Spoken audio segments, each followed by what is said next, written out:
દિયોદરના railway overbridge પર વિદેશી દારૂ ભરેલી ગાડી સાથે કિંમત ₹7,72,910ના મુદ્દામાલ સાથે બે ઇસમોને ઝડપી પાડતી દિયોદર પોલીસ.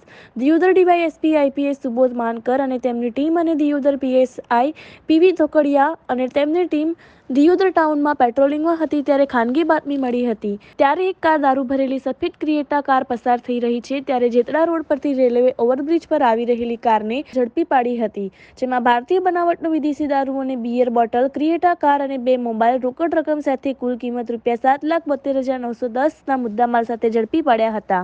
રાજસ્થાનના સાંચોરથી ગુજરાતના અન્ય સ્થળ પર દારૂની ખેમ મારતા દિયોદર રેલવે ઓવરબ્રિજ પર દારૂ ભરેલી કાર સાથે રાજસ્થાન સાંચોરના બે બુટલેગરો દિયોદર પોલીસે ઝડપી પાડ્યા હતા. કાર ચાલક પ્રકાશ બિશ્નોઈ અને સુનિલ બિશ્નોઈની દિયોદર પોલીસે ધરપકડ કરી. અહેવાલ દિલીપસિંહ રાજપૂત, બનાસકાંઠા.